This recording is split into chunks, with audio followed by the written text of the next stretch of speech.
Pot to plates நேயர்களுக்கு வணக்கம். உங்கள் எல்லாருக்கும் என்னுடைய இனிய தமிழ் புத்தாண்டு நல்வாழ்த்துக்கள். இன்றைக்கி தமிழ் புத்தாண்டை முன்னிட்டு ஒரு சிறப்பான சைவ விருந்து எப்படி பண்ணுறது அப்படின்னு நான் அதில் செஞ்சு காமிச்சிருக்கேன். இதில் ஒரு அவியல், கோஸ் பொரியல், வெண்டைக்காய் பச்சடி, உருளைக்கிழங்கு வறுவல், சாம்பார், ரசம், பாயசம் இதெல்லாம் செஞ்சு காமிச்சிருக்கேன். இதெல்லாம் செய்ய என்னென்ன பொருள் தேவை அப்படிங்கிறத கீழே டிஸ்கிரிப்ஷன் பாக்ஸில் கொடுத்துருக்கேன், பார்த்துக்கோங்க. இப்போ இது எப்படி செய்கிறதுன்னு பார்க்கலாம். முதல்ல சாம்பாருக்கு தேவையான பருப்பை கொஞ்சமாக மஞ்சள் தூள் போட்டு வேக வச்சு நான் ரெடியாக எடுத்து வச்சுட்டேன். அடுத்ததாக சாம்பாருக்கு தேவையான புளியையும் ஊற வச்சுட்டேன். இப்போ அவியல், பொரியல் இதெல்லாம் செய்ய தேவையான தேங்காவை அரைச்சி வச்சுக்கலாம். நான் இதில் ஒரு அரை மூடி தேங்காவும் 3 பல் பூண்டு, 1 டீஸ்பூன் சீரகம், இது எல்லாமே மொத்தமாக இன்றைக்கி நான் செய்ய போகிற பொரியல், பச்சடி இது எல்லாத்துக்கும் தேவையான தேங்காய். இதை நான் முதல்ல அரைச்சி நான் ரெடியாக எடுத்து வச்சுக்கிட்டேன். முதல்ல சாம்பார் பண்ணலாம். இப்போ ஒரு கடாயில் ஒரு 2 டீஸ்பூன் அளவுக்கு எண்ணெய் ஊற்றிக்கோங்க. எண்ணெய் சூடானதும் ஒரு 10 சின்ன வெங்காயத்தையும் 2 பச்சை மிளகாவையும் வெட்டி போட்டுக்கோங்க. இப்போ உருளைக்கிழங்கு, பீன்ஸ், கேரட், முருங்கைக்காய், அவரைக்காய், கத்திரிக்காய், நான் இதில் இந்த காயெல்லாம் சேர்த்துருக்கேன். உங்களோட விருப்பப்படி நீங்கள் எந்த நாட்டுக்காய் வேணாலும் சேர்த்துக்கோங்க சாம்பாருக்கு. இப்போ இந்த வெட்டி வச்ச காயெல்லாம் இதோட போட்டு நல்லா வதக்கிக்கோங்க. இதோடவே 2 தக்காளி, நல்லா பழுத்த தக்காளியாக வெட்டி போட்டு வதக்கிக்கோங்க. இப்போ இந்த காய்க்கெல்லாம் தேவையான அளவுக்கு உப்பு சேர்த்துக்கோங்க.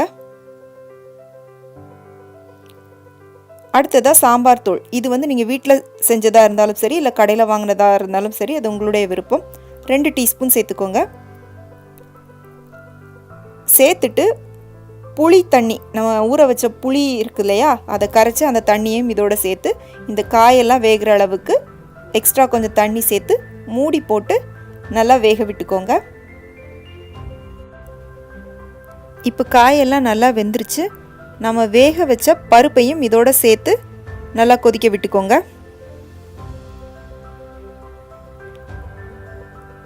மூடி போட்டு இதை ஒரு 5 நிமிஷத்துக்கு திரும்பவும் நல்லா கொதிக்க விட்டுக்கோங்க.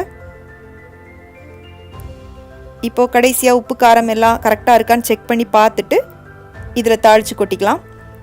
1 ஸ்பூன் எண்ணெய் ஊற்றிட்டு கடாயில் அதில் கொஞ்சமாக கடுகு, உளுந்து, 1 டீஸ்பூன் சீரகம் போட்டு சின்ன வெங்காயத்தையும் போட்டு நல்லா வதக்கிக்கோங்க. சின்ன வெங்காயம் நல்லா ப்ரௌன் ஆகணும், அந்த அளவுக்கு வதக்கிட்டு ஒரு 1/4 டீஸ்பூன் அளவுக்கு பெருங்காயத்தூளும் இதோட சேர்த்து சாம்பாரில் கொட்டி நல்லா கலந்துக்கோங்க. கடைசியாக கொஞ்சமாக மல்லி இலை போட்டுக்கோங்க. இப்போ சாம்பார் ரெடி ஆயிடுச்சு. இன்றைக்கி ஒரு 5 பேர் சாப்பிட்ற அளவு தான் நான் எல்லாமே செஞ்சுருக்கேன். அடுத்ததாக உருளைக்கிழங்கு வறுவல் எப்படி பண்ணுறதுன்னு பார்க்கலாம். இதுக்கு ஒரு 4 உருளைக்கிழங்கை நல்லா தோல் சீவிட்டு சின்ன சின்ன க்யூபாக நான் வெட்டி வச்சுருக்கேன். இதை சுடுதண்ணியில் போட்டு வேக விட்டுக்கலாம். ரொம்ப குழைய வேகணும் அப்படின்னு இல்லை, ஒரு பாதி அளவு வெந்தால் போதும். இப்போ இதுக்கு தேவையான அளவுக்கு உப்பு சேர்த்துக்கலாம். இப்போ உருளைக்கிழங்கு வெந்துருச்சான்னு பார்க்கலாம். நீங்கள் கத்தியை வச்சு உருளைக்கிழங்கு இந்த மாதிரி குத்தி பார்க்கும்போது அது பட்டர் மாதிரி உள்ளே போகணும், அப்போ வெந்துருச்சுன்னு அர்த்தம். இப்போ இதை இதுலேருந்து எடுத்துடலாம். இப்போ உருளைக்கிழங்கு வறுவல் பண்ணிடலாம். ஒரு கடாயில் 2 டேபிள் ஸ்பூன் எண்ணெய் ஊற்றிக்கோங்க. அது சூடானதும் 1 டீஸ்பூன் சோம்பு போட்டுக்கோங்க. ஒரு பெரிய வெங்காயத்தை சின்ன சின்னதாக வெட்டி வச்சுக்கோங்க. அதோட 2 பச்சை மிளகாவையும் சின்ன சின்னதாக வெட்டி போட்டு வதக்கிக்கோங்க.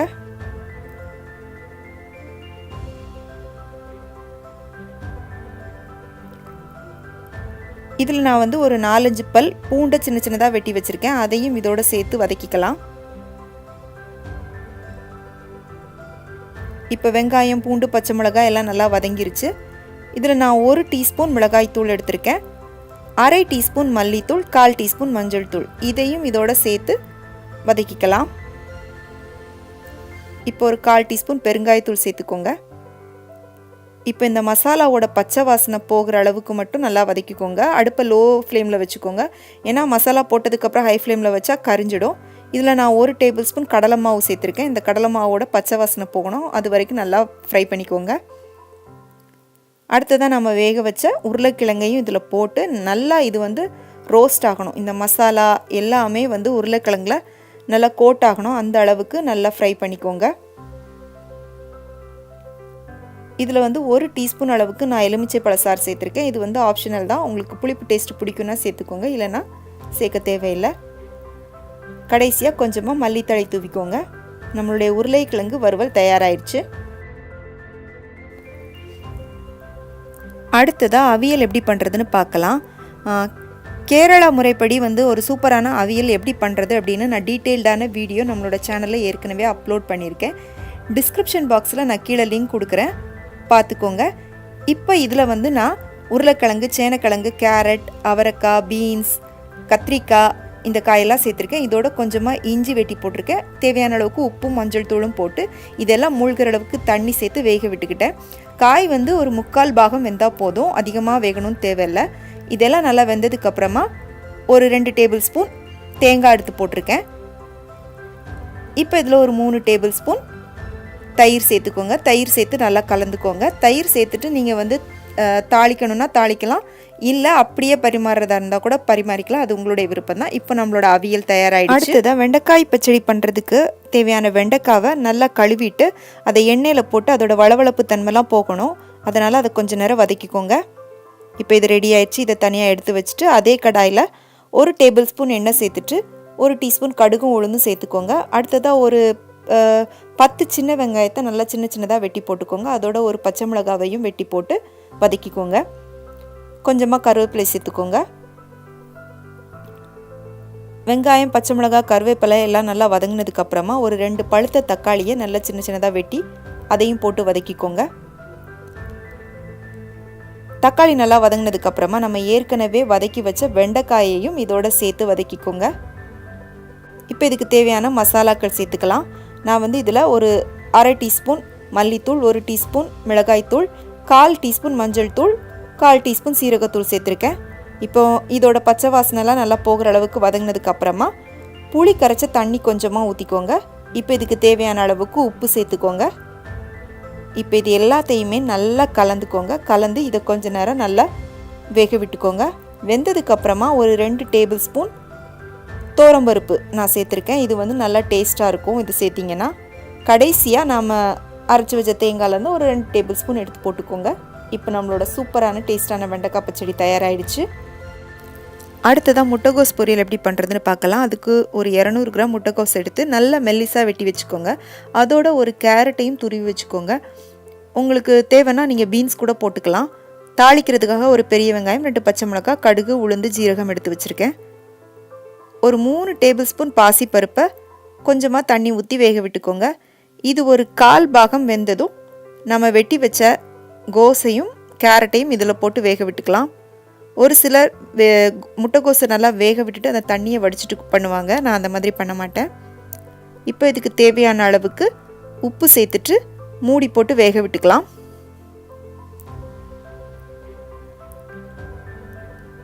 இப்போது முட்டைக்கோஸ், கேரட், பருப்பு எல்லாம் நல்லா வெந்துருச்சு. இப்போ இதுக்கு தாளிச்சுக்கலாம். கடாயில் ஒரு 2 டீஸ்பூன் எண்ணெய் விட்டுட்டு அதில் 1 டீஸ்பூன் கடுகு, உளுந்து, 1 டீஸ்பூன் சீரகம் போட்டுக்கோங்க. இப்போ வெட்டி வச்ச வெங்காயத்தையும் பச்சை மிளகாவையும் போட்டு நல்லா வதக்கிக்கோங்க. கருவேப்பிலை போட்டுக்கோங்க. வெங்காயம், பச்சை மிளகாய் எல்லாம் நல்லா வெந்ததுக்கப்புறமா நம்ம வேக வச்ச கோஸை இதில் போட்டுக்கோங்க. முட்டைக்கோஸை போட்டு நல்லா வதக்கிக்கோங்க. இப்போ உப்பு எல்லாம் உங்களுக்கு கரெக்டாக இருக்கான்னு செக் பண்ணி பார்த்துட்டு தேவைன்னா சேர்த்துக்கோங்க. இதோட ஒரு 3 டேபிள் ஸ்பூன் தேங்காய் துருவல் சேர்த்துக்கோங்க. இதையும் நல்லா கலந்து விட்டுக்கோங்க. இப்போ நம்மளுடைய சுவையான முட்டைக்கோஸ் பொரியல் தயாராகிடுச்சு. அடுத்ததாக ரசம் எப்படி பண்ணுறதுன்னு பார்க்கலாம். ரசத்துக்கு தேவையான புளியை முதல்ல ஊற போட்டு ரெடியாக கரைச்சி எடுத்து வச்சுக்கோங்க. இதில் கொஞ்சமாக மிளகு, ஜீரகம், 3 பல் பூண்டு இதை மிக்சியில் போட்டு 1 பாதியமாக அரைச்சி சேர்த்துக்கோங்க. நீங்கள் ரசப்பொடி சேர்ப்பீங்கன்னா அதை கூட சேர்த்துக்கலாம். இதில் ஒரு பெரிய பழுத்த தக்காளியை நல்லா மிக்சியில் போட்டு அதையும் 1 பாதியமாக அரைச்சி சேர்த்துக்கோங்க. ரொம்ப விழுதாக அரைக்கணும்னு தேவையில்லை. இப்போ கொஞ்சமாக மல்லி இலை சேர்த்துட்டு இது எல்லாத்தையும் நல்லா கலந்துக்கோங்க. கலந்துட்டு இந்த ரசத்தோட புளிப்புக்கு ஏற்ற மாதிரி தண்ணி சேர்த்துக்கோங்க. சேர்த்துட்டு இப்போ தாளிச்சுக்கலாம். கடாயில் 1 டேபிள் ஸ்பூன் நல்லெண்ணெய் ஊற்றிக்கோங்க. அது சூடானதும் 1 டீஸ்பூன் கடுகு, 1/2 டீஸ்பூன் வெந்தயம், ஒரு 2-3 காஞ்ச மிளகாய் கிள்ளி போட்டுக்கோங்க. கொஞ்சமாக கருவேப்பிலை போட்டுட்டு நம்ம கரைச்சி வச்ச புளி கரைசலை இதோடு சேர்த்துக்கோங்க. சேர்த்துட்டு இது எல்லாம் கொஞ்சம் நுரக்கூடி வரணும், அது வரைக்கும் வெயிட் பண்ணணும். இப்போ இதில் கொஞ்சமாக 1/4 டீஸ்பூன் பெருங்காயத்தூள் சேர்த்துருக்கேன். இப்போ நம்மளோட ரசம் ரெடி ஆயிடுச்சு. இப்போ அடுப்பை அணைச்சிட்டு இதில் நம்ம இதுக்கு தேவையான அளவுக்கு உப்பு சேர்த்துக்கலாம். அடுத்ததாக பாசிப்பருப்பு பாயாசம் எப்படி பண்ணுறதுன்னு பார்க்கலாம். 400 கிராம் வெல்லம் எடுத்துக்கோங்க, 3/4 கப் பாசிப்பருப்பு, 1/4 கப் ஜவ்வரிசி எடுத்துக்கோங்க, 1 கப் நல்லா கெட்டியான தேங்காய் பால் எடுத்துக்கோங்க, 3 டேபிள் ஸ்பூன் நெய், கொஞ்சமாக முந்திரி, தேங்காவை நல்லா சின்ன சின்ன பல்லாக வெட்டி வச்சுக்கோங்க, கொஞ்சம் திராட்சை, ஏலக்காய் தூள் ஒரு 1/4 டீஸ்பூன் எடுத்துக்கோங்க. முதல்ல பாசிப்பருப்பை நல்லா வறுத்துட்டு தண்ணி ஊற்றி நல்லா குழைய வேக விட்டு ரெடியாக எடுத்துக்கோங்க. அடுத்ததாக ஜவ்வரிசியும் வேக விட்டுக்கலாம். ஜவ்வரிசி மூழ்கிற அளவு மட்டும் தண்ணி ஊற்றிக்கோங்க.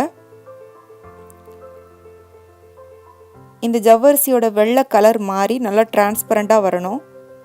இப்போ இது ரெடியாகிருச்சு. இதை எடுத்து தனியாக வச்சுக்கலாம்.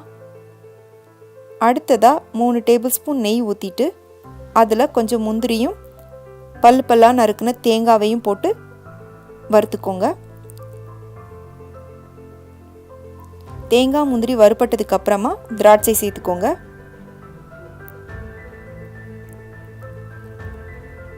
இப்போ இது எல்லாம் வறுப்பட்டதுக்கு அப்புறமா இதை எடுத்து தனியாக வச்சுக்கோங்க.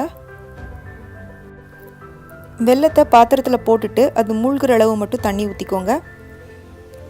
வெல்லம் நல்லா கரைஞ்சால் மட்டும் போதும், இதுக்கு பாகுபதம்லாம் தேவையில்லை. கரைஞ்சதும் வடிகட்டி ரெடியாக எடுத்து வச்சுக்கோங்க.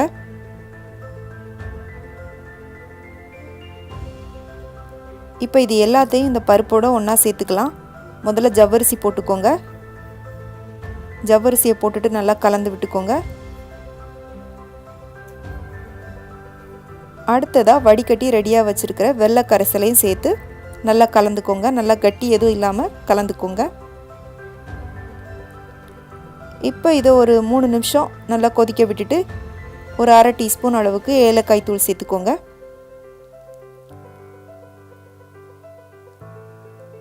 கடைசியாக நம்ம எடுத்து வச்ச 1 கப் நல்லா கெட்டியான தேங்காய் பால், இதுக்கு கண்டிப்பாக தேங்காய் பால் தான் சேர்க்கணும்.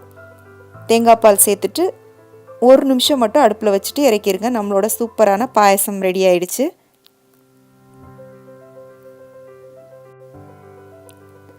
நம்மளுடைய சூப்பரான தமிழ் புத்தாண்டு விருந்து தயாராகிடுச்சு. இப்போது உங்கள் எல்லாருக்குமே ஒரு ஐடியா கிடச்சிருக்குன்னு நம்புகிறேன், என்னென்ன ரெசிபி பண்ணலாம், எப்படி பண்ணலாம் அப்படின்னு. இந்த வீடியோ உங்களுக்கு பிடிச்சிருந்துச்சுன்னா மறக்காமல் உங்கள் ஃப்ரெண்ட்ஸுக்கு ஷேர் பண்ணுங்கள், லைக் பண்ணுங்கள், சேனலுக்கு சப்ஸ்கிரைப் பண்ணுங்கள். உங்களுடைய எண்ணம் போல் இந்த ஆண்டு சிறக்க என்னுடைய இனிய தமிழ் புத்தாண்டு நல்வாழ்த்துக்கள். நன்றி, வணக்கம்.